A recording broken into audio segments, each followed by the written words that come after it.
देखिए, विपक्ष के कुछ मुद्दे हैं जिन पर विपक्ष चाहता है कि वो चर्चा हो। और बीएससी की कल की मीटिंग में भी उन पर बात रखी गई थी कि प्राइम मिनिस्टर और होम मिनिस्टर आके जवाब दे। ऐसा मुझे जो है, जो दूसरी विपक्षी पार्टियां उनके साथी द्वारा बताया गया। मैं भी ये चाहता हूं कि हाउस चले।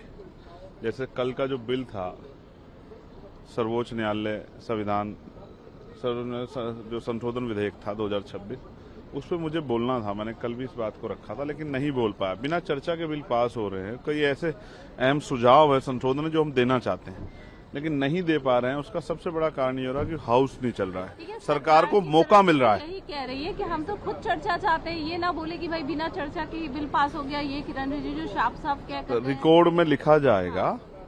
बहुत सारे संशोधन विपक्ष के लोग देते हैं। ये नहीं बोल रहे हैं जो बोलना चाह रहा। आप खुद को भी तो ना नैतिकता के आधार पर भी ले जाओ। जो बोलना चाह रहा है उसको तो मौका दे दो ना भाई। आप पूछ लो कौन बोलना चाह रहा है। जो विपक्ष से जो पार्टी बोलना चाह रही है उसको तो मौका दे दो ना। कम से कम रिकॉर्ड में तो आया कि कोई तो था जो इसने संशोधन दिया या विपक्ष इसने वो किया। आप तो ये भी नहीं कर रहे हो। आप तो सीधा पास करा दे। आप उनको आधार बना रहे हो। मैं फिर ये कह रहा हूँ, देश का इतिहास आने वाली पीढ़ियां पढ़ेंगी, संसद को पढ़ेंगी।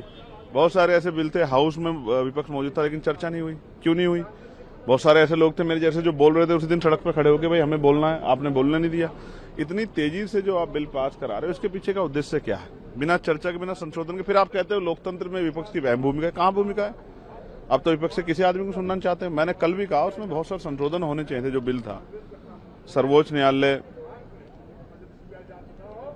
संशोधन विधेयक 2026 में बहुत सारे इशू थे, संशोधन थे जो होने चाहिए थे, लेकिन सुना ही नहीं गया। कुछ लोगों को आधार बना के आप किसी बिल की गरिमा को कम नहीं कर सकते। हम बोलना चाहते थे कि उस पर बोले, लेकिन अब नहीं बोल पा रहे हैं। क्या करें? मन में पीड़ा भी है। क्षेत्र के बहुत सारे इशू उठाने हैं।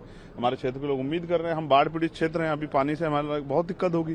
तो हाउस चलेगा तो हम अपनी बात को कह पाएंगे। हमारे यहाँ सड़कों की, मेडिकल कॉलेज की कितनी डिमांड्स हमने लेकर रखी है, सरकार से जवाब मांगे। हाउस चलेगा तो प्रश्नकाल भी नहीं चल रहा है, शून्यकाल भी नहीं चल रहा है। ये जो समाजवादी पार्टी लगातार प्रोटेस्ट कर रही है, जो दान पेटी यहाँ रखी गई है, कितना उचित मानते हैं आप? पार्लियामेंट परिसर के बाहर इस तरीके से। देखिए, मैं किसी पर टिप्पणी नहीं करना चाहता। वो अपनी राजनीति कर रहे हैं। वो जो उनको लगता है सही है चुनाव के मद्देनजर वो करते हैं। अगर वहाँ एजुकेशन के लिए, यानी कि मेडिकल कॉलेज या यूनिवर्सिटी या कॉलेज बनाने के लिए डोनेशन बॉक्स रखा होता तो मैं भी जाके उसमें डोनेशन जरूर देता, जिससे आने वाली पीढ़ियां सशक्त होंगी। अगर ऐसा कोई काम करना है तो मैं उसका हिस्सा जरूर बनूंगा। लेकिन बाकी सभी पार्टियों का अधिकार है अपनी बात को कहने का, वो कह रहे हैं।